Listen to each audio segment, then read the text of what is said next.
One examination, and today I'm going to be presenting a lecture on porcelain. It's porcelain and ceramics. Basically, it's a very simple topic, and um, if there are any questions by the end of the session, you guys are free to text me here. Yeah, you can text me on Facebook or WhatsApp group or Telegram group. Okay, and there are going to be a lot of lectures like these available to you, accessible to you for a brief period for your 3 months course preparation for the upcoming exam. So I'm gonna begin with porcelain. Basically, porcelain जो है, it is derived from a Greek word called kermos. ठीक है? It means burnt stuff. सबसे पहला जो आपका ceramic था, जो आपका सबसे पहला पोर्सलेन था, ठीक है? Hi, Dr. Taimur, can you hear me? Yes, I can. Can you please start from 1 minute because I'm going live on the page, and when I will be live on the page, then you can start. Okay. Thank you so much. Okay, let me know.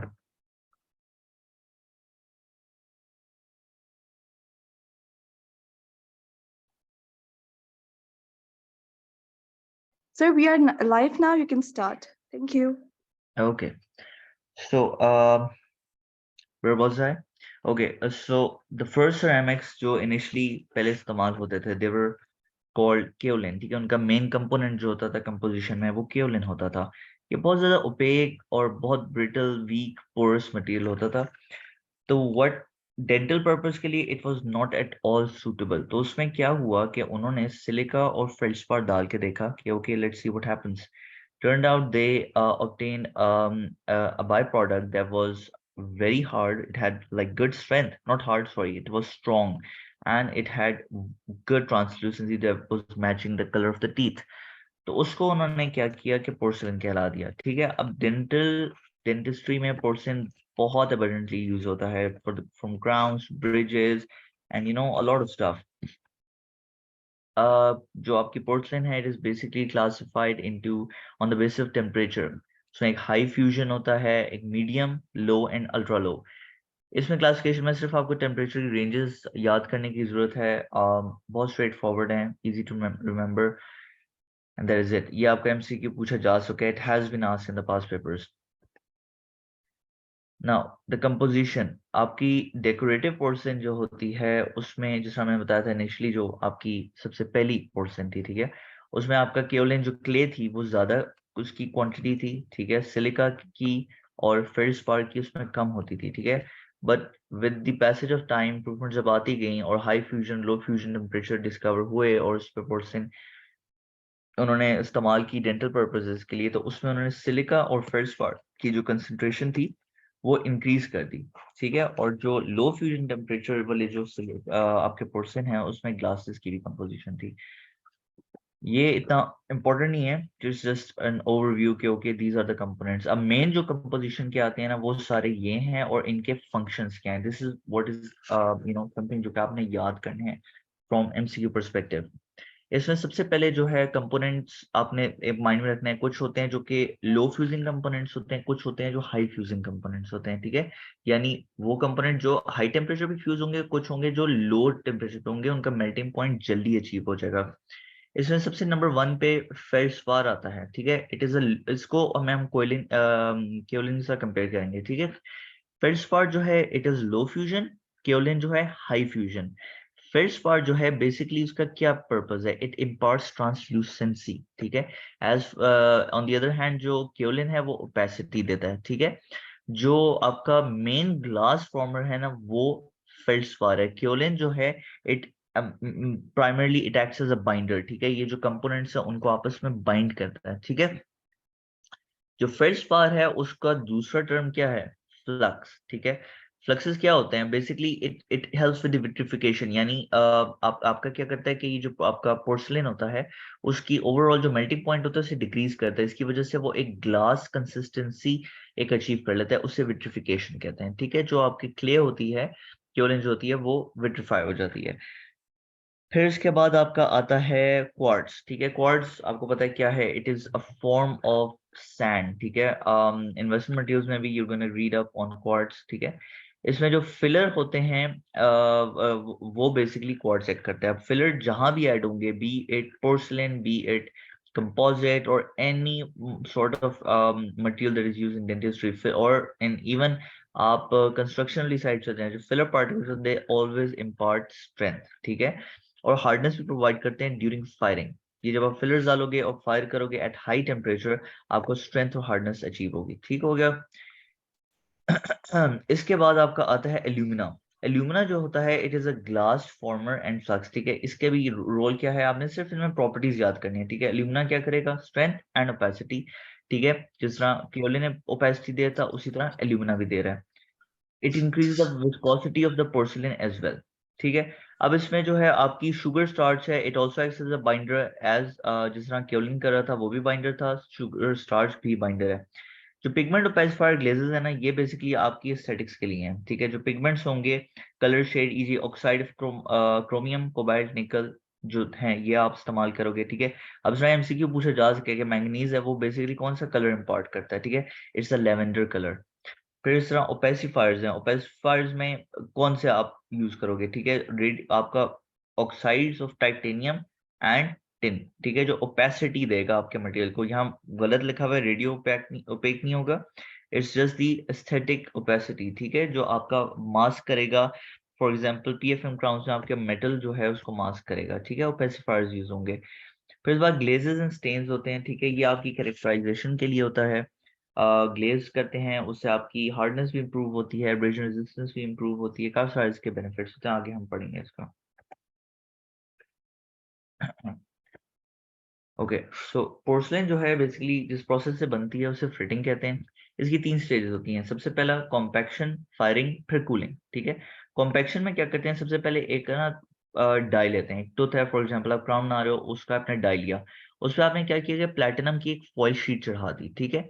जब वो आपने foil sheet चढ़ाई, फिर उसके बाद ऊपर जो है ना आप मिक्स करोगे वाटर को with the porcelain powder, and आप उसके ऊपर पेंट कर दोगे, ठीक है। वो जब पेंट करेंगे तो क्या होगा कि उसके बाद कॉम्पैक्शन करनी जरूरी है, ठीक है। तो ये इसका मकसद क्या है, क्यों हम कॉम्पैक्टिंग कर रहे हैं, ठीक है, ताकि आपका मटेरियल जो है वो अडॉप्ट कर जाए, ठीक है। और दूसरी बात सबसे इंपॉर्टेंट कि आपकी जो श्रिंकेज होती है ना जो पोर्सलिन की, वो बहुत कम हो जाती है अगर प्रॉपर तरीके से कॉम्पैक्ट करो, ठीक है। अब कॉम्पैक्टिंग के तरीके क्या है कि आप जब ड्राई पाउडर आप स्प्रिंकल कर, आप बेसिकली आपने डाई लिया, ऊपर शीट प्लैटिनम की लगाई, ठीक है, आपने ऊपर जो है उसका मिक्सचर जो है पेंट कर दिया, ठीक है। जो वाटर होगा ना वो आप रिमूव हो जाएगा कैपिलरी एक्शन के साथ, ठीक है। इस तरह भी रिमूव कर सकते हो, leaving a layer of powder over it, ठीक है। दूसरा ऑप्शन क्या है कि आप एक एब्जॉर्बेंट क्लॉथ यूज करो, या तीसरा क्या है कि आप मोल्डेड जो मटेरियल है उसको वाइब्रेट करो, ठीक है, जिसकी वजह से पाउडर सेटल हो जाएगा आपका। फिर इसके बाद नंबर 2 ये आपकी कॉम्पैक्शन होगी, ठीक है। अब ये जो कॉम्पैक्शन तरीके बताएं, इसका क्या फायदा हुआ है कि फायरिंग श्रिंकेज कम कर रहा है, एमसीक्यू पॉइंट ऑफ व्यू से इंपॉर्टेंट। और दूसरा क्या है कि आपकी एडॉप्शन में हेल्प कर रहा है, कि यानी आपके जो डाई की शेप है, जहाँ अंडर कट्स हैं, जहाँ वो आपकी प्रोट्यूबरेंस है, जहाँ आपकी ग्रूव्स हैं, आपकी पिट्स हैं, वो सारी जो है उसको रिकॉर्ड कर रहा है, ठीक है। वो आपका प्रॉपर तरीके के साथ अडेप्ट कर रहा है। नाउ फायरिंग, फायरिंग में क्या होता है, बेसिकली आप एक फर्नेस होता है, फायरिंग फर्नेस, ठीक है, उसके अंदर आप अपना जो डाई है वो रख देते हैं। उससे क्या होता है कि आप उसमें बहुत हाई टेम्परेचर पे हीट करते हो, फायरिंग करते हो, उसकी वजह से आपका पोर्शन जो होता है उसमें चेंजेस आती हैं, ठीक है। अब सबसे इसमें जो इम्पोर्टेंट चीज़ है कि बेसिकली जो आपके पोर्शन के फायरिंग में जो आपके यूज होते हैं, फर्नेसेस यूज होते हैं, ठीक है। वो what टाइप के होते हैं, जो सबसे ज्यादा आजकल प्रेफरेबल है वो वैक्यूम फॉर्म फर्नेसेस होते हैं। क्यों, क्योंकि वो जो उसकी पोरोसिटी होती है जो कि नॉर्मली 4.6% आती है, ठीक है, वो रिड्यूस हो जाती है 2.5%। दैट इज सिग्निफिकेंट, यानी फायरिंग करते हुए कौन सा नंबर 1 फर्नेस यूज करना है, वैक्यूम कंट्रोल, ठीक है। अब कह रहे हैं कि जो वेट सरफेस है ना, जब आप डाई के ऊपर आपने वो लगाया था, स्लरी मिक्स की थी पोर्सन पाउडर और वाटर की, ठीक है, उसका जो वाटर है ना आपने रिमूव करना होता है, ठीक है, वो बहुत जरूरी होता है, ठीक है। और किस तरह वो पीछे हमने कुछ तरीके वो भी बताए थे। फिर और तरीके क्या है कि placing the material in a warm environment before placing it in a hot furnace, ठीक है। दूसरा, placing the material in a furnace at low temperature before final firing. ये पानी को रिमूव करने से जरूरी है, कि अगर ये नहीं करोगे ना तो क्या होगा कि स्टीम बनेगी, और स्टीम जो है ना it will actually make the furnace explode, ठीक है। आपका जो फर्नेस है वो फट जाएगा, इतनी ज्यादा इसमें स्टीम बनती है, ठीक है। स्पेशली जो आपकी फ्रेशली कॉम्पैक्टेड वेट मटेरियल होता है। अब क्या होता है कि जब आपके कंपोजिशन में पढ़ा था कि स्टार्च और शुगर जो है आप जो कि एज अ बाइंडर इस्तेमाल कर रहे हो, ठीक है, वो बाइंडिंग तो आपने करनी है, ये यानी मटेरियल्स यूज करने हैं। इसका क्या होता है कि इसका बाय प्रोडक्ट बनता है जो कि बेसिकली ब्लैकनिंग करता है, एक ब्लैक सी लेयर बन जाती है आपकी पोर्सन के ऊपर जो कि अनडिजायरेबल होती है, ठीक है। तो उसके लिए क्या करते हैं कि आप जब इनिशियल फायरिंग करते हो ना, तो फर्नेस का डोर है ना थोड़ा सा आप ओपन रखते हो जब लो टेम्परेचर पे होता है, ठीक है। उससे क्या होता है, स्टीम और आपके जो कंबस्शन प्रोडक्ट्स होते हैं ना जो ब्लैक कलर इम्पार्ट करते हैं जो कि अनडिजायरेबल है, ठीक है, वो जो है ना स्केप कर जाएगा, ठीक है, और आपका जो पोर्सन है वो एक अच्छा अचीव हो जाएगा। फिर इसके बाद है कि पोर्सन जो है बहुत पुअर कंडक्टर है, तो इसलिए इसको इमीडिएटली आपने हीट नहीं करना होता, आपने अपनी पोर्सलिन की बहुत स्लो हीट करना होता है ताकि आपका अंदर जो कोर है वो भी हीट हो, ठीक है। फायरिंग होगी, फिर इसके बाद आपकी आती कूलिंग। कूलिंग में क्या होता है, it is ideally carried out slowly and uniformly, ठीक है। बहुत ज्यादा रैपिड कूलिंग करोगे तो क्या होगा, क्रैक हो जाएगा, आपकी स्ट्रेंथ जो है वो खराब होगी और आपकी क्रेजिंग भी होगी, ठीक है। ये आप तीनों चीजें नहीं चाहते, सही हो गया। क्रैक किया, वीक होगी, फ्रैक्चर होगी, क्रेज होती है, बेसिकली क्रेज लाइंस आ जाती हैं पोर्सन की सरफेस पे, माइक्रो फ्रैक्चर्स होते हैं उन्हें कहते हैं, ठीक है, बेसिकली क्रेजिंग। और स्ट्रेंथ का तो आपको पता ही है। हाँ, फिर इसके बाद आपका है स्टेजेस ऑफ फायरिंग, ठीक है। फायरिंग की जो है ना स्टेजेस होती हैं, ये बड़ा इंपॉर्टेंट टॉपिक है, ठीक है। इसमें आपकी लो बेस्क होती है, मीडियम बेस्क और हाई बेस्क, ठीक है। अब लो बेस्क जो होती है ना, उसमें क्या होता है कि मटेरियल जो होता है ना, एक थोड़ी सी रिजिडिटी उसमें आ जाती है, ठीक है। और जो फ्लक्स जो होते हैं ना, फ्लक्सेस वो दे स्टार्ट टू फ्लो, सही होगी। जो आपका फर्स्ट पार्ट फ्लक्स था, ठीक है, वो फ्लो करना स्टार्ट होता है, आपकी ग्लास फॉर्म में आना शुरू हो जाती है और वो उसकी विस्कोसिटी यानी विस्कस सा वो बन जाता है और वो मोल्ड करना शुरू होता है आपके डाई के ऊपर, ठीक है। ये लो बेस स्टेज है। जो मीडियम बेस है ना, उसमें क्या होता है कि थोड़ी सी श्रिंकेज होती है, ठीक है, बट जो आपके पार्टिकल्स होते हैं ना, उसमें बेसिकली कोहेजन फोर्सेस बन रही होती हैं और वो पार्टिकल जो होते हैं आपस में बाइंड हो रहे होते हैं। जबकि जो हाई बेस है उसमें क्या होता है कि श्रिंकेज नहीं हो रही थी बट आपका प्रोसेस होता है कंप्लीट हो जाता है। अब accuracy of fit. Accuracy of fit is maintained by building up the porcelain material on a closely adopted platinum foil. ये हमने पीछे कर लिया, ठीक है। जब आप फायर करते हो ना तो पोर्सन क्या होता है, इट श्रिंक्स, ठीक है। श्रिंक्स किस तरह करता है, आउटवर्ड टू इनवर्ड होता है, ठीक है। यानी इनवर्ड जब करेगा ना टुवर्ड्स द फॉइल, ठीक है, जो तो श्रिंक करता ही करता है, ठीक है। तो उससे क्या होता है कि अगर तो आपने वो पतली सी एक प्लेटिनम फॉइल की शीट नहीं रखी तो there is going to be no space between the die and the porcelain, जिसकी वजह से क्या होगा, जो आप सीमेंटेशन के लिए मटेरियल यूज करोगे ना, वो आपके लिए स्पेस ही नहीं होगी उसकी, और आप कैसे करोगे, ठीक है। तो वो फिटिंग में भी बड़ा मसला होगा और सीमेंटेशन में मसला होगा। तो इसलिए हम ये प्लेटिनम फॉइल की एक शीट लगाते हैं जो कि एक 25 माइक्रोमीटर की स्पेस एक आपको छोड़ देती है जहां आपका सीमेंट फ्लो कर सके, ठीक है। I hope this point is clear. फिर इसके बाद आपका आता है ग्लेजिंग, ठीक है। ग्लेजिंग के बेनिफिट्स क्या हैं, एस्थेटिक्स बेहतरीन कर देती है, हाइजीन आपकी बहुत अच्छी हो जाती है उससे, ठीक है। क्यों कि जितनी ग्लेज सरफेस होती है ना उस पर उतना ज्यादा फूड डेब्री वगैरह स्टिक नहीं करता, ठीक है। स्ट्रेंथ है आपकी वो इम्प्रूव होती है, reduces the wear of opposing natural to, यानी इसकी जो एब्रेसिव प्रॉपर्टी है वो भी कम हो जाती है, ठीक है। और जो नेचुरल डेंटेशन है उसको इतना ज्यादा डैमेज नहीं होता। दिस अब ग्लेजिंग किस तरह करते हैं, दो तरीके से। एक सेल्फ ग्लेजिंग होता है जिसमें क्या करते हैं कि आप पोर्टसिन लेट से आपने एक क्राउन लगाया, ठीक है, उसमें थोड़ी सी हाई स्पॉट आ गया था, आपने थोड़ा सा पोर्टसिन जो है ना वो रिमूव कर दिया, ठीक है, वो रफ हो गई। आप क्या करोगे कि उसको रखोगे चैम्बर में, हीटिंग चैम्बर में, उसको ना हाई टेम्परेचर पे, ठीक है। उससे क्या होगा, जो आपका पोर्टसिन होगा खुद ही वो मेल्ट होगा और थोड़ा सा वो सरफेस ऑटो ग्लेज हो जाएगी, ठीक है। तो उसमें सिर्फ आपने रीहीट करना है अंडर कंट्रोल कंडीशंस और आपकी खुद से वो ग्लेजिंग हो जाएगी। दूसरा तरीका क्या है कि आप क्या करोगे कि एक ट्रांसपेरेंट सिरेमिक की हल्की सी एक लेयर लगाओगे और जो है एक लो टेम्परेचर पे उसको हीट करोगे, ठीक है, लो फ्यूजन टेम्परेचर पे। उससे क्या होगा, ये बेसिकली ओवर ग्लेजिंग इसे कहते हैं, ठीक है। और ये इससे आपकी रीफायरिंग इसमें करनी पड़ती है, लेकिन तो better method is self glazing, ठीक हो गया। फिर उसके बाद हमारी ऑप्शन आती है फिर इसके बाद हमारी ग्लेजिंग के बाद है properties, aesthetic properties, mechanical properties, फिर इसके बाद आपकी thermal, chemical, porosity, abrasive surface and brittleness. ये सारी थोड़ी सी जस्ट ओवर गो कर लेते हैं इसमें से, ठीक है। एस्थेटिक्स होती हैं पोर्सलिन की, ये पोर्सलिन की हम पढ़ रहे हैं, ठीक है। एक्सीलेंट होती हैं, परफेक्ट मटेरियल है जो कि एक मिसिंग टूथ को रिप्लेस करता है, ठीक है। इसकी 3 लेयर्स होती हैं। सबसे पहली एक ओपेक लेयर होती है, फिर ट्रांसलूसेंट डेंटिन लेयर आती है, फिर उसके बाद उससे भी ज्यादा ट्रांसलूसेंट इनेमल लेयर आती है, ठीक है।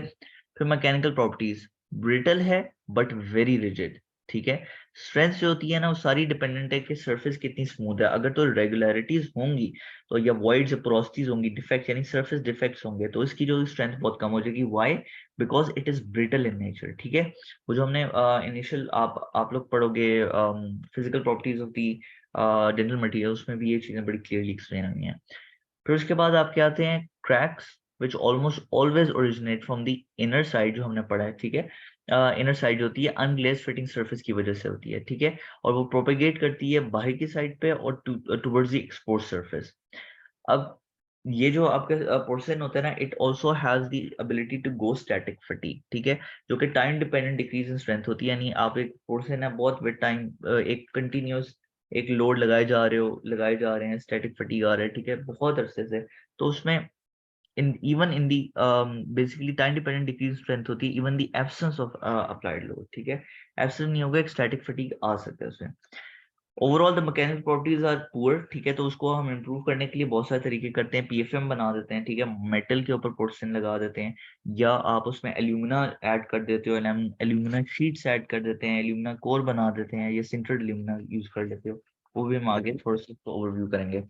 थर्मल प्रॉपर्टीज बहुत अच्छी होती हैं, लेकिन हमें पीछे पड़ा है कि इसकी जो होती है थर्मल इंसुलेशन थोड़ी सी, डिफ्यूजिविटी थोड़ी स्लो होती है इसकी। जो है ना, एकदम से आपने हीटिंग इसकी नहीं करनी होती, ग्रेजुअल करनी होती है। केमिकल प्रॉपर्टीज होती हैं बहुत रेजिस्टेंट, जो आपका मेटल पोर्शन वाला क्राउन होता है उसको बिल्कुल भी एसिड से अफेक्ट नहीं होते, यानी इरोसिव रेजिस्टेंट होता है, ठीक है। पोरोसिटी पे अब आते हैं। पोरोसिटी में क्या होता है कि आपकी न्यूमरस बबल्स जो हैं पोरोसिटी के आ जाते हैं, ठीक है। इसकी वजह से क्या होता है कि मटेरियल जो होता है काफी वीक हो जाता है, और उसकी ट्रांसल्यूसेंसी भी डिक्रीज होती है। क्यों? क्योंकि जितनी पोरोसिटीज होंगी ना उतनी ज्यादा वो लाइट को स्कैटर करेंगी, जितनी वो करेंगी उतनी ज्यादा आपकी ट्रांसल्यूसेंसी से इफेक्ट होगी और ओपेसिटी की तरफ जाएगा, ठीक है। इसमें आप किस तरह इस ओवरकम करेंगे पोरोसिटी की प्रॉब्लम को? सबसे पहला पीछे हमने पढ़ा था कि आप जो आपके फायरिंग जिसमें कर रहे हो चैम्बर में, ठीक है, वैक्यूम वाला हो, ठीक है, उसमें वैक्यूम बनता हो, वो क्या करेगा? एयर रिमूव कर देगा। दूसरा क्या है कि आप कोई एक ऐसी फायरिंग करो कि in the presence of gas जो कि लाइटर देन एयर हो, जो कि जब आप फायरिंग करो ना तो वो पोर्शन से डिफ्यूज आउट हो जाए, ठीक हो गया। लाइट एयर आपने यूज करनी है, कोई भी गैस, लाइट गैस। फिर उसके बाद एब्रेसिव सरफेस, हार्ड सरफेस और पोर्सिलेन जो होती है ओपोजिंग डेंटेशन की एब्रेजन करती है, डैमेज कर सकती है, ठीक है। उसका ख्याल रखना होता है कि आपका जो क्राउन ब्रिज है वो बहुत अच्छा ग्लेज हो। फिर आपको आती है brittleness. It is a main disadvantage, ठीक है। ये ब्रिटल, मैं बताया था ना, जितनी सरफेस इरेगुलरिटीज होंगी ब्रिटलनेस की वजह से, तो ज्यादा फ्रैक्चर्स का होने के चांसेस होते हैं, ठीक है। अब इसको स्ट्रेंथन करने के लिए इन्होंने क्या किया कि ये तरीके किए, ठीक है। एक तो पीएफएम क्राउन आपने सुना होगा, porcelain fuse to metal, metal के ऊपर आप पोर्सिन की वेनेरिंग करते हो, ठीक है। फिर उसके बाद जो है sintered pure alumina cores, pure alumina sheets and aluminous porcelain, इन तीनों को थोड़ा सा देख लेते हैं। ये तो इंपॉर्टेंट नहीं है, बट स्टिल इसमें से एक दो एमसीक्यूज पूछे जा चुके हैं, ठीक है। ठीक है, बड़ा इजी सा कॉन्सेप्ट है कि सिंटर्ड प्योर एल्यूमिना कोर, इसमें जो आपकी जो कोर होती है ना वो एल्यूमिना की होती है, ठीक है। इसमें क्या करते हैं कि तरीकेकार क्या है कि वाटर और एल्यूमिना पाउडर को मिक्स किया, ठीक है, और डाई के ऊपर पेंट कर दिया। फिर आपने क्या, जो मॉइस्चर होगा ना वो एब्जॉर्ब कर लेगा प्लास्टर, और 1.5 मिलीमीटर की लेयर रह जाएगी पाउडर की, जिसको आप टेम्परेचर पहले 1120 डिग्री सेल्सियस पे आप करोगे 2 घंटे के लिए, ठीक है। फिर उसके बाद क्या करोगे? फायरिंग करेंगे आउटर सरफेस जो होगी ना कोर की, ठीक है, उस पे आप एक स्लरी कोर लगाओगे लैंथेनम एल्यूमिनो सिलिकेट ग्लास की, ठीक है। एल्यूमिना पाउडर, फिर उसके बाद दूसरी लेयर कौन सी करेगी? Lanthanum alumino silicate glass.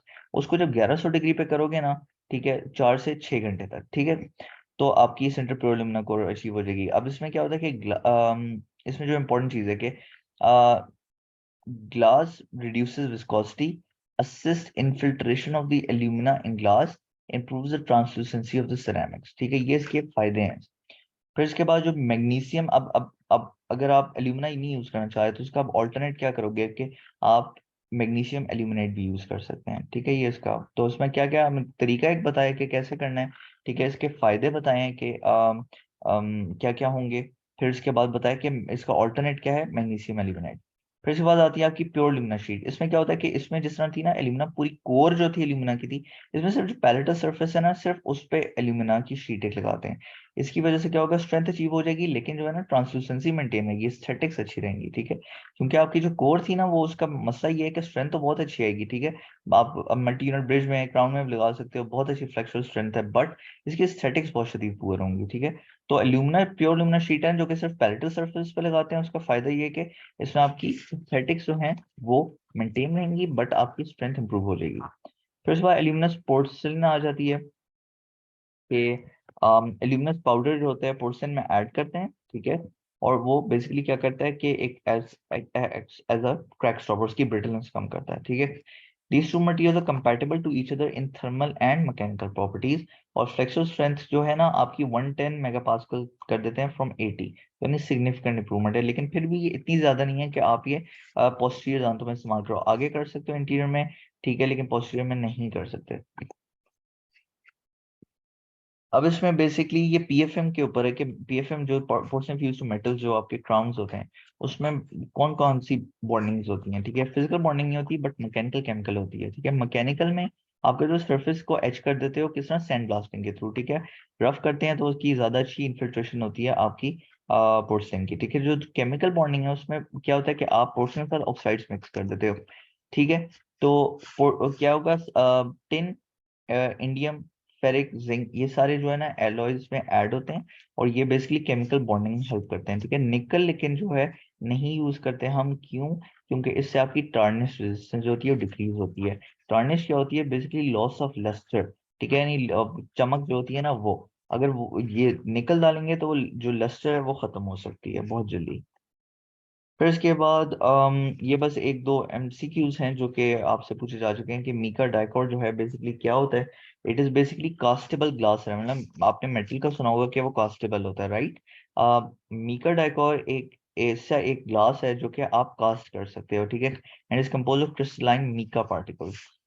जो फेल्ड्स्पार है उसकी बेसिकली टू फॉर्म होती हैं, एक पोटैश होती है और एक सोडा होता है। जो पोटैश होती है उसमें जो ऑक्साइड होती है आपकी पोटेशियम की होती है, और सोडा जो होता है उसमें सोडियम की होती है।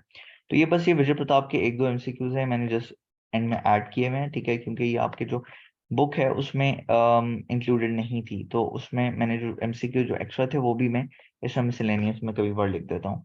सो या दिस इज अबाउट इट, ये आपका जो टॉपिक था। I hope you got it.